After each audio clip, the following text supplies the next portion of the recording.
같이 해보겠습니다. 가시는 은혜입니다. 성경에 보면 그 사도 바울이라는 사람이 있어요. 사도 바울은 모든 면에서 우리보다 나은 사람이에요. 뛰어난 사람입니다. 신앙적으로 영적으로 보면요, 오늘 성경에도 나와 있습니다만은 내가 여러 계시를 받았다 그렇게 표현했어요. 계시, 영적 체험을 많이 했어요. 여러분 혹시 이 자리에 참여하신 분들 중에서 은혜 체험, 신앙의 체험, 영적 체험을 하신 분이 몇 분이나 계신지 모르겠어요. 근데 그 체험이 힘이고 에너지거든요.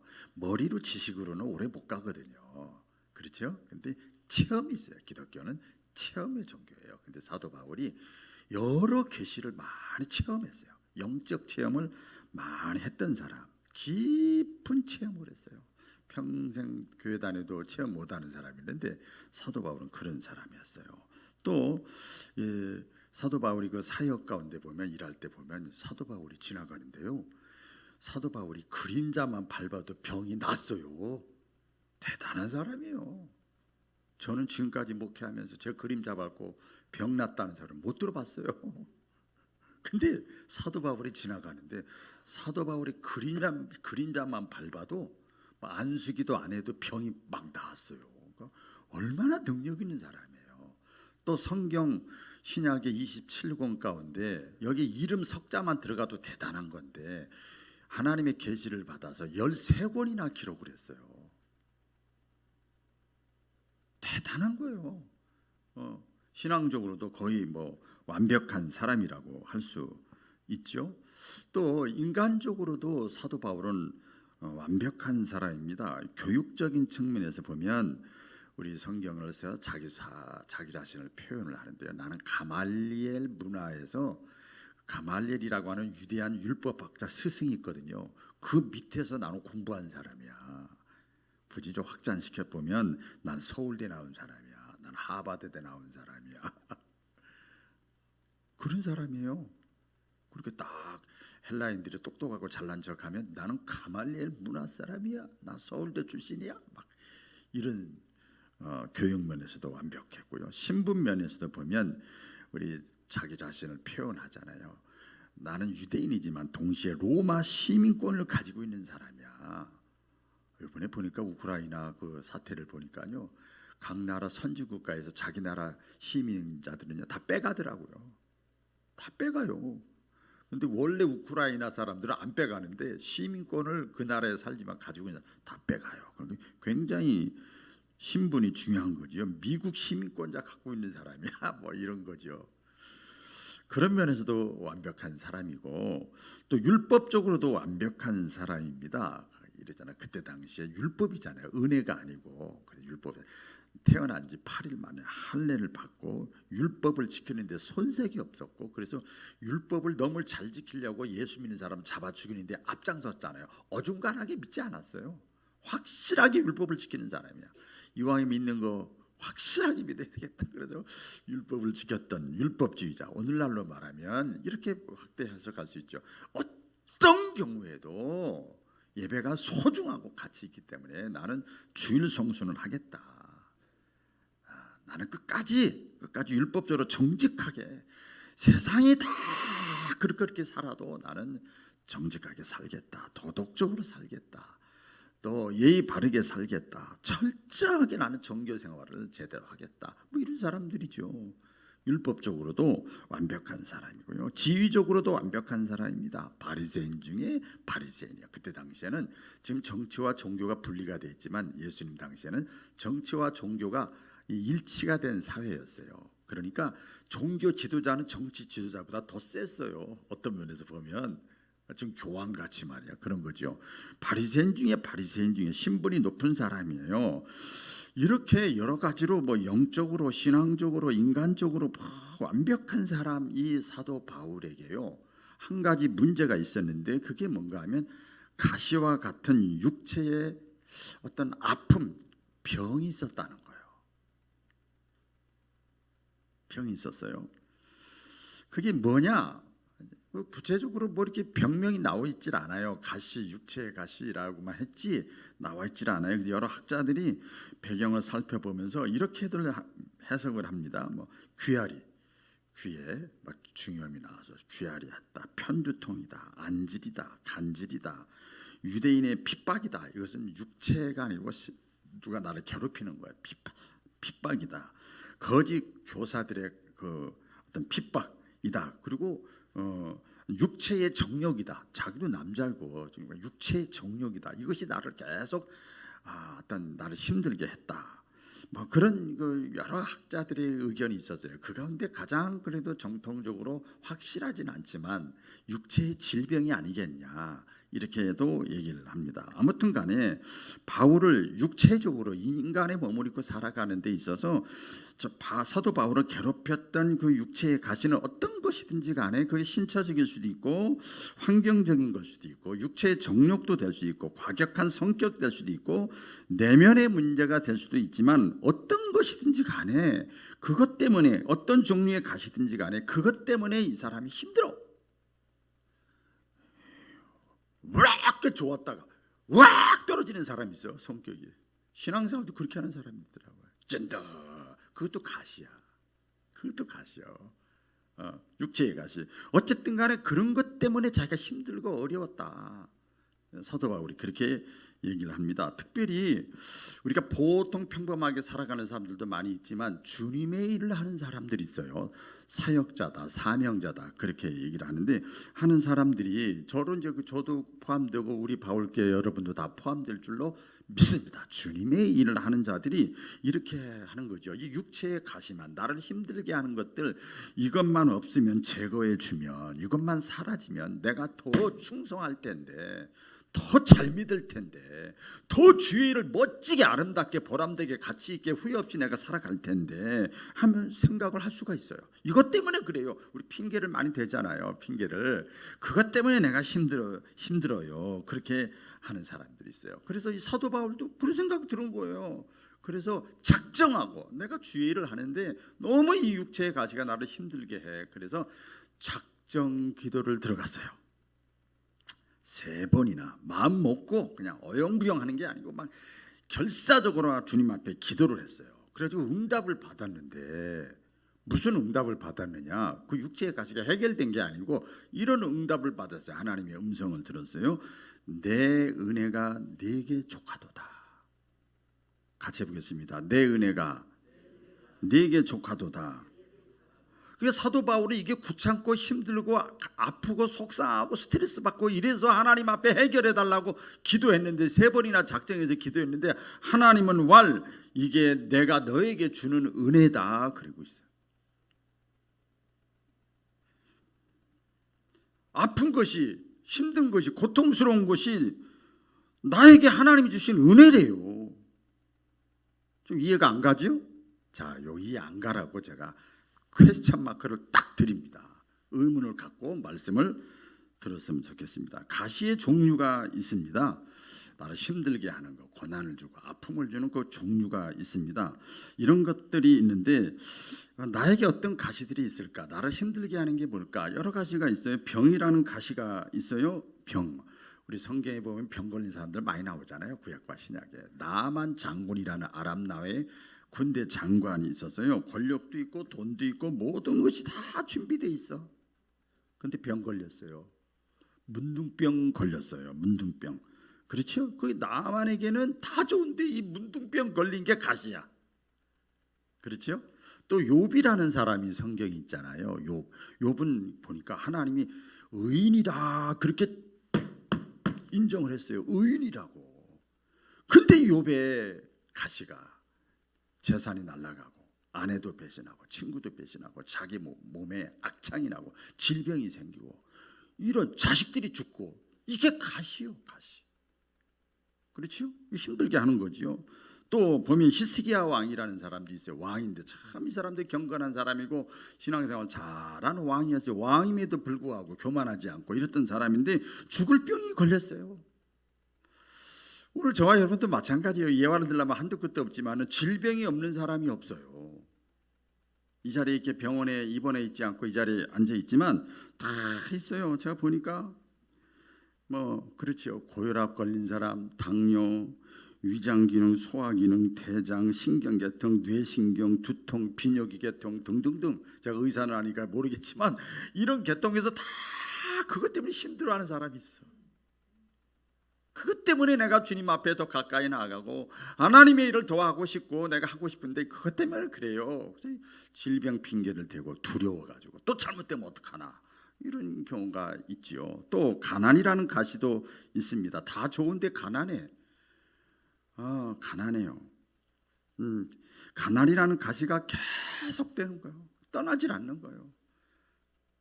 저는 지금도 마찬가지지만 뭐 전세를 살아본 적이 없어. 다 월세야. 지금까지.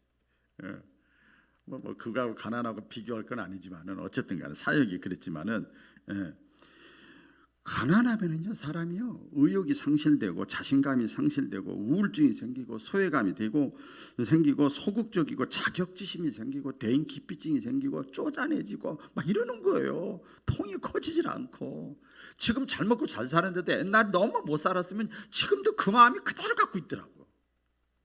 그 뛰어넘지를 못해요. 그것도 그 사람에게 어떻게 하나님의 일을 하는 데 있어서 뭐좀 그릇을 크게 써서 해보려고 그래도 안 되는 거죠. 그게 그 사람에겐 가시요. 다 갖췄는데 그것 때문에. 사람이라는 가시도 있습니다. 다 좋은데 사람이 괴롭게 하는 거예요. 제일 힘들게 하는 게 사람이에요. 사람. 가시 노릇을 하는 거죠. 성경에 보면 요셉이라는 사람 있잖아요. 보디발의 아내가 막 성적으로 유혹하고 안 되니까 막 자기를 모함해 가지고 막 감옥에 집어넣잖아요. 갑질하는 거잖아요. 이것도 이거 가시요. 나는 억울하잖아요. 그렇죠? 이것도 가시고 다윗도 보면요, 자기는 다 왕이 되기 전부터 국가를 위해서 자기 목숨을 바쳐서 열심히 싸웠는데 시기 질투하는 사울왕 때문에 그 윗사람. 그러니까 직장으로 말하면 윗사람이 나를 괴롭게 하고 힘들게 하는 거 직장 간둘 수도 없고 막 이게 가시요. 가시. 또 호세아나 성경에 사랑의 선지자 호세아 있잖아요. 또 우리 기독교 요한 웨슬레 목사님 보면요. 아내가 가시야. 아내가 그냥 가서 바람 피고 있고 그냥 막 딴 데 나가서 딴 남자랑 자꾸 막 자식 낳고 오고 그걸 끌어안으라는 거예요. 그 가시요. 가시. 이런 것도 가시죠. 사람이라는 가시죠. 뭐 어떤 사람은 남편이 가시요. 어떤 사람은 뭐 동역자가 가시요. 가까이 있는 사람이 가시요. 피할 수도 없고 물을 수도 없고 이런 거 있잖아요. 이런 것도 사람이라는 가시가 자기를 힘들게 해서 믿음이 더 자라야 될 텐데 주의를 마음껏 해야 될 텐데 그게 다 장애물이 되는 거죠. 자녀라는 가시도 있습니다. 자녀가 가시 노릇을 하지 않는 경우가 있어요. 못하는 경우가 있어요. 제사장이고 오늘날로 목사인데 엘리 제사장의 아들들이 성전에서 헌금 낸 거 싹 입마에 포켓하고 그 다음에 성전에서 예배드리고 여자들하고 겁탈하고 목사의 아들이 그렇게 하고 있는 거예요. 요새 말로 하면 그런 거죠. 그것 때문에 속상해서 막 가시요. 말도 안 들어. 머리가 크니까 안 듣는 거예요. 말도. 다윗 왕도 마찬가지입니다. 아들 압살롬이라고 하는 아들이 반란을 일으켜서 자기를 죽이려고 합니다. 그 자녀가 가시죠. 자녀들의 가시라는 것도 역시가 많이 있습니다.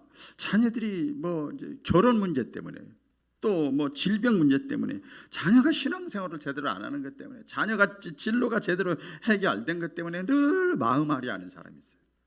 그렇죠? 이런 것들이 다 가시가 될 수도 있어요. 그래서 믿음이 떨어지는 거예요. 자꾸 기도해도 안 되대 뭐 이래가면서. 또 실패라는 가시도 있습니다. 실패가 가시가 돼서 평생 한이 될 수가 있어요. 열등감의 노예가 되고 비극적인 인생을 살아가는 사람들이 많아요. 결혼했다 실패하거나 시험 봐서 떨어지거나 뭐 운동해가지고 중간에 포기하거나 뭐 연애 뭐 안 되거나 깨지거나 관계가 또 파산되거나 사업이 안 되거나 투자한 것이 망했다거나 뭐 정치했다가 안 되거나 뭐 이런 거죠. 전부 실패죠. 실패. 이런 것들이 자기 마음을 억누르는 거예요. 그래서 주의 일을 하는데 신앙생활 하는데 인생을 살아가는 데 있어서 힘든 이유가 많죠. 뭐 이런 제가 몇 가지 그 가시를 생각나는 대로 나눴는데요. 이 가시가 없는 사람이 한 사람도 없어요. 적어도 이렇게 소개를 하지만 이미 저는 간증을 다 했잖아요. 오죽하면 고난의 리더십이라는 책을 쓰려고 그래요. 얼마나 가시가 많았으면. 지금 제가 소개한 것들은 제가 다 직관적으로 경험한 것들이에요. 저도 그런 거죠. 근데 이 사도 바울도 영적으로도 육적으로도 인간적으로도 완벽하게 보이는 사람인데 가시가 있었다고 소개를 했죠. 이 바울은 그렇게 그 가시의 그 고난의 고통을 쫙 겪으면서 사도 바울이 이 가시가, 나를 힘들게 하는 육체의 가시가 나에게 지나고 나서 보니까 은혜의 징검다리였다. 같이 해보겠습니다. 은혜의 징검다리. 은혜의 징검다리였다. 뭐 나중에 깨닫기도 했지만 중간중간에 사도 바울은 그걸 고백을 합니다. 은혜의 징검다리다. 우리 한국말에 그런 말 있잖아요. 이것이 확실하게 영원히 가지 않고 이 또한 지나가리라. 피할 수 없다면 즐겨라. 뭐 전화 위복도 될 수 있고요. 이거 통과 의례다. 군대 가면 이 훈련을 받잖아요. 통과 의례다. 이 은혜의 징검다리다. 내가 진급하기 위해서, 계급장 받기 위해서, 면류관 따기 위해서, 1등 되기 위해서, 합격하기 위해서, 성공하기 위해서, 좋은 남자 좋은 날 내가 같이 살기 위해 다 그 과정이다. 과정. 사도 바울이 그렇게 고백을 합니다. 가시가 그래서 나에게는 은혜였다. 할렐루야. 가시가 나에게 은혜였다. 이 은혜라는 말은 히브리어 원어의 뜻을 보니까요, 이런 뜻입니다. 감사할 일이다. 그래요. 가시가 나에게 감사할 일이더라. 가시가 나에게 지나고 나서 보니까 은혜라는 말은 기뻐할 일이더라. 할렐루야. 어떤 은혜인가 하면요, 첫 번째로는 이해하는 마음을 주시는 은혜요. 저희 묵상하면서 이제 나누는 겁니다. 이해하는 마음. 내가 가시가 없을 때는 몰랐어요. 전혀 몰랐어요. 이해도 못했어요. 근데 내가 가시가 있고 그걸 과정을 통과하고 막 겪어 나가면서 보면서 그러면서 통과하면서 나와 같은 비스무리한 가시를 가지고 있는 사람들을 이해하는 마음이 생긴 거예요. 그전에는 모든 포커스가 나 중심이었어. 반듯해. 겉에서 보면 반듯하지. 바른 생활이야. 거의 뭐 딱 윤리 도덕적으로. 그런데 품질을 못하네. 자기 중심적인 사람으로 살아가다가 자기가 아픔을 겪고 나니까 그것이 이해가 가기 시작하는 거예요. 그래서 품는 사람이 되는 거예요. 나도 과거에는 저랬어. 품는 사람이 되죠. 먼저 경험한 가시가 상대방의 아픔을 이해하고 오히려 사랑하게 돼요. 사랑하게 돼요. 그 가시가 그 사람에게는 은혜요. 알고 봤더니 자기 중심적이었던 사람이 그 가시를, 여러 가지 가시를 통과하면서 배려하는 사람으로, 성숙한 사람으로, 이타적인 사람으로 달라지는 거예요. 자기 먹고 자고 뭐 이런 것만 신경 쓰던 사람이었는데 다른 사람을 보게 되고, 더 나아가서 하나님의 일을 보게 되고, 이해하는 은혜, 하나님의 마음도 이해하게 되고, 아픔을 겪고 있는 사람들의 마음도 이해하게 되고, 그런 사람으로 바뀌어지는 거예요. 그래서 이해하는 은혜, 가시가 없었으면 내가 그런 사람이 아닌 텐데 그런 사람으로 바뀌어지게 되는 거죠. 자식을 먼저 보낸 사람, 저도 목사지만 자식을 아직 안 보내서 몰라요. 근데 어머니 먼저 보내고 아버지 먼저 보내고 여동생 먼저 보내니까 그거는 금방 교감이 가더라고요. 저 신방을 가서 대화를 해도. 자식을 먼저 안 보낸 사람은 할 말이 없으면 그냥 가만히 말하는 게 이게 사치스러워. 가만히 있을 수밖에 없겠더라고. 내가 경험을 안 했는데. 우리가 흔히 말하는 대로 눈물 젖은 빵을 먹어본 사람이 그거 알죠. 그거 알죠. 시험에도 저 여러 번 떨어져 봤어요. 시험도 검정고시도 떨어져 보고, 야, 학교에서는 1, 2등을 했는데 어떻게 검정고시가 떨어져? 나보다 공부도 못하는 애도 붙었는데, 와, 인생 패배자다. 와, 이런. 그래서 시험에 떨어진 사람의 마음을 금방 이해하는 거예요. 어떤 게 다 그럴 수 있어, 이런 소리를 못 하는 거예요. 그때는 그 사람은 그게 최악이거든요. 그런 거죠. 배신당한 사람. 이것도 마찬가지예요. 제가 작은 교회 행정목회 코칭 그걸 하면서도 많은 목사님들과 이렇게 저기 하면서도 그런 얘기를 많이 합니다. 주님은 더 배신당했다. 그리고 제가 간증 얘기를 이렇게 하게 됩니다. 이해하는 마음을 주시는 것, 가시가 오히려 은혜인 것을 믿으시기를 바랍니다. 두 번째로 보면 가시가 어떤 은혜가 있는가 하면요, 기도의 자리로, 기도의 자리, 따라해보기, 기도의 자리, 기도의 자리로 인도하는 거. 이게 역설적이에요. 우리 기독교는요 다 역설적이에요. 상식을 버리는 건 아닌데 상식을 초월하는 게 기독교예요. 믿으시면 아멘. 역설적이지만 가시가 있을 때 오히려 기도하는 거예요. 가시가 있을 때 기도하는 거예요. 사람들은요 너나 할 것 없이 간사합니다. 저 자신부터 내가 힘 있고 능력 있으면요 그렇게 생각이 되면요 기도 안 합니다. 안 합니다. 종교적인 습관은 잘 지킬지 몰라도 기도 안 합니다. 뭐 하나님 없어도 교회 안 나가도 내가 열심히 안 해도 뭐 이렇게 해도 내가 능력 있고 내 재능 있고 내가 이 경험이 있고 그러니까 괜찮아. 그래요. 근데 언제 기도하는가 보면요 병원에 있을 때 그때는요 그냥 평상시에는 목사님 기도해 주세요 이런 말도 안 하던 사람이 그때는 목사님 저 기도해 주세요 그래요. 야, 기도해 달라는 것도 믿음이 있어야 하는 거예요. 기도해 주세요. 그럼 마음이 좀 간절한 마음이 있는 거지요.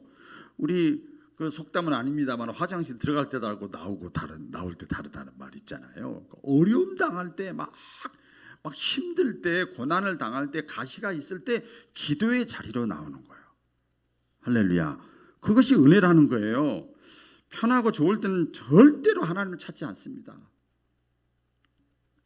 내가 아프고 어렵고 약하고 막 가시가 있을 때 그때 하나님을 깊게 찾는 거예요. 그전에는 아멘 할렐루야 믿습니다 이말 주일 열심히 이 가다가 내가 어떤 가시냐 그 과정은 그 가시를 내가 막 끄집어내는 아프지요. 그 속에서 하나님을 찾고 영으로 찾고 이불로 찾고 마음으로 찾고 막 이래가면서 그때 하나님을 경험하게 되는 거예요. 이스라엘 백성들이 우리 잘 알지요? 출애굽하기 전에 애굽에서 430년을 종살이했어요. 그러니까 나 이제 딱 자리를 잡았어요. 뭘 잡았어요? 자리를 잡았어. 편안하게 살 때는 자기는 하나님의 백성인데 하나님을 알지 못하는 백성들의 식민지 생활을 했는데도 먹고 사는데 지장 없으니까 기도하지 않았어요. 그러다 보니까 이스라엘 백성들의 수가 많이 늘어나기 시작하는 거예요. 그러니까 애굽의 바로 왕이 저 사람들 인원수가 많이 늘어나면 결국 우리가 잡혀 먹히는데 그래서 산의 아이들은 다 죽이게 만듭니다. 애기 태어나면 그 핍박이 가해지고 그래서 막 가정마다 막 눈물이 막 끊을 날이 없고 막 이랬어요. 그러니까 그때서야 이 이스라엘 백성들이 하나님 잘못했어요, 막 그러면서 하나님 앞에 막 기도하기 시작하는 거예요. 그래서 모세를 하나님이 보내준 거잖아요.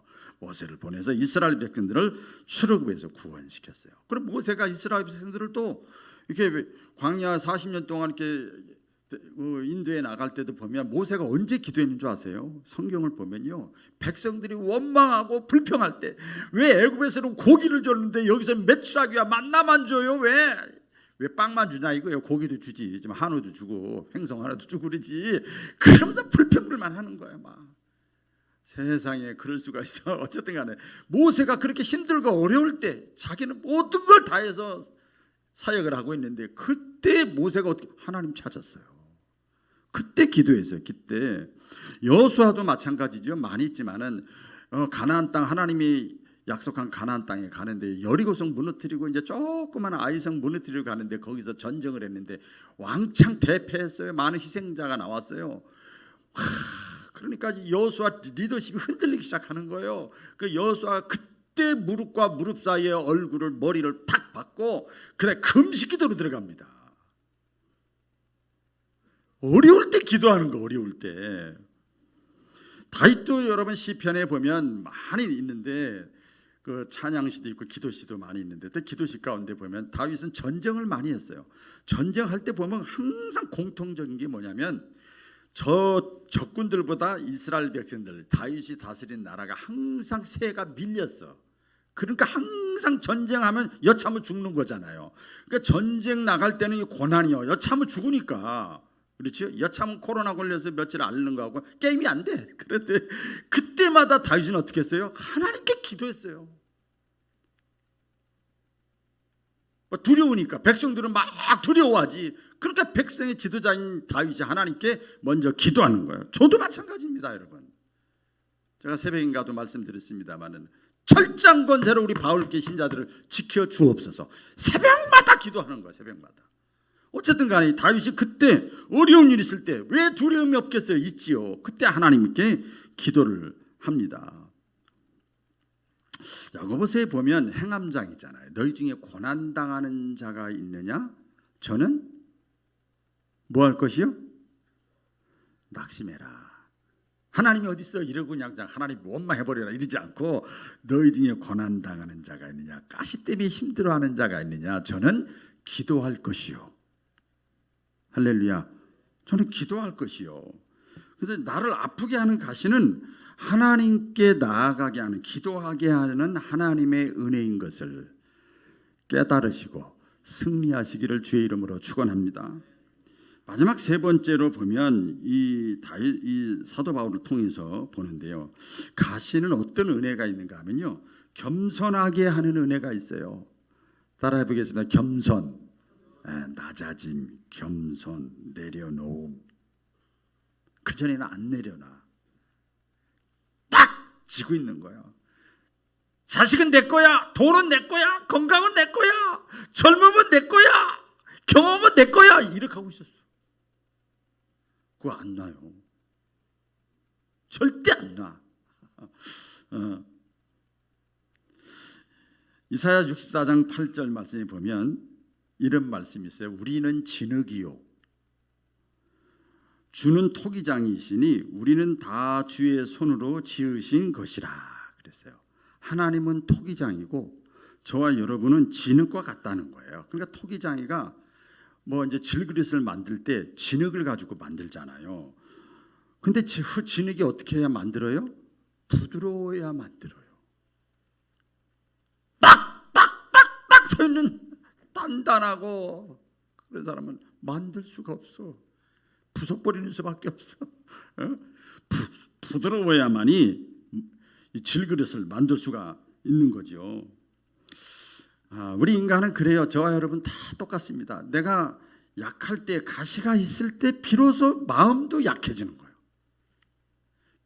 마음 약해진다는 걸 다른 말로 하면 겸손한 사람이 되는 거예요. 겸손한 사람. 하나님은요, 교만한 자를 물리치시고 겸손한 자에게 뭘 주신다고요? 알기는 잘하시네. 겸손한 자에게 하나님이 은혜를 주시는 거예요. 하나님이 사랑을 베풀어 주시는 거예요. 하나님의 어드밴티지, 도움이 있는 거예요. 겸손한 자에게. 그렇게 말씀을 하지요. 바울은 그 가시와 같은 병이 없을 때는요, 그 전에 이제 자기 간증이지요. 보면 나는 바리새인 중이요. 나는 뭐 율법적으로, 교육적으로, 사회적으로, 지위적으로, 신분적으로, 영적으로 막 뭔가 자기 마음속에 아이덴티티라 할까요? 자긍심이라 할까요? 이게 딱 있었어요. 나오진 않지만 있었어. 의시되면서 자기가 최고인 줄 알았어. 그러다가 여러분 아시지요? 사도 바울이 가시와 같은 병을 놓고 막 괴로워하면서 기도하면서 이런 고백을 합니다. 다 같이 읽어볼까요? 시작.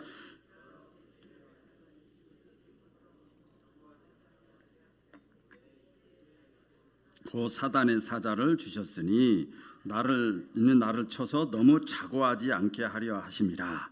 교만한 자에게는 하나님의 능력이 머물 수가 없고 하나님의 축복이 임할 수가 없다. 왜 그런 줄 아세요? 하나님이 워낙 능력이 많아. 하나님이 가진 게 많아요. 그러니까 우리가 가져봐야 얼마나 가졌겠어요. 겸손한 사람을 하나님이 좋아하시는 거예요.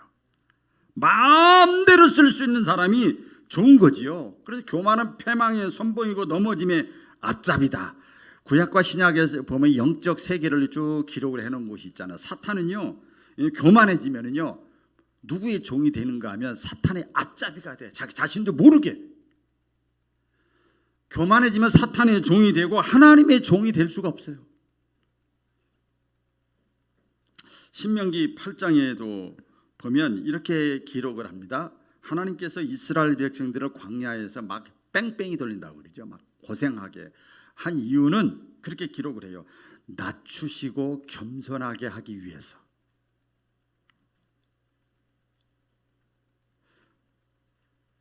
40년간을 걸으면서 하나님이 이스라엘 백성들을 고생시켰다는 거예요.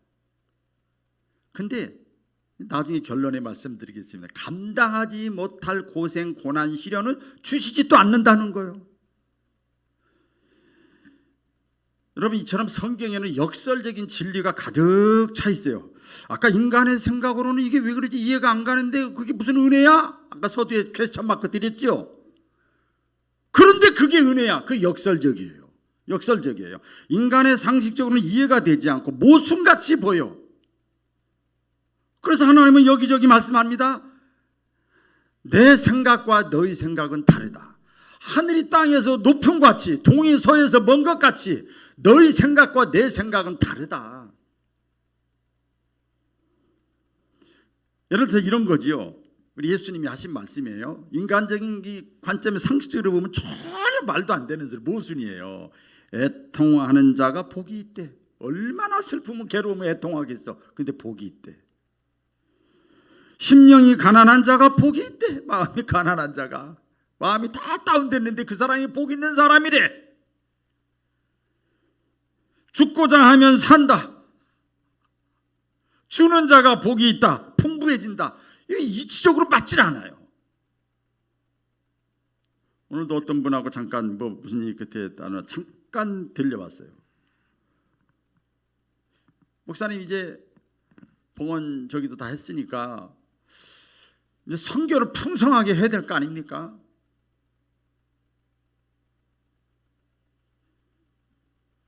주는 자가 계속 줄 수 있도록 하나님이 또 풍성하게 하시는 거예요. 이게 역설적인 진리인 것을 믿으시기를 바랍니다. 그렇게 하는 거거든요.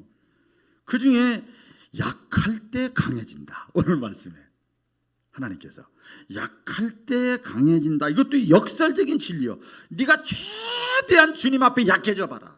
낮아져 봐라. 겸손해져 봐라. 지렁이 같이 돼 봐라. 그러면 반드시 하나님이 세워주시고 높여주신다. 약할 때 너를 하나님은 강하게 하신다. 이게요, 내공이라고 그래요. 내공. 신앙적인 내공이요. 내공. 코로나?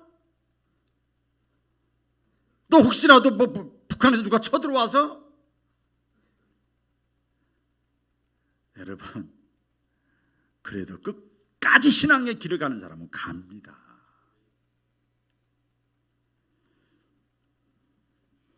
사도 바울이 많은 고난의 과정을 다 통과하고 겪은 다음에 깊은 기도 끝에 깨달은 영적 체험이자 진리의 말씀이 아하, 내가 약할 때 강해지는구나.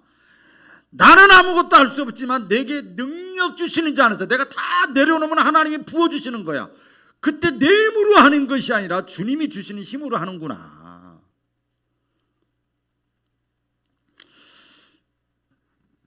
우리 중에 끈질기게 오랫동안 길게 나를 아프고 힘들게 하는 가시들이 있습니까? 많은 사람들이 간증을 합니다. 우리 다니엘 기도회나 또 성경이나 보면 고통 중에서, 가시와 같은 고통 중에서 내가 하나님 만났습니다. 가시와 같은 고통 그 과정을 극복하는 과정 속에서 내가 하나님 앞에 무릎을 꿇기 시작했습니다.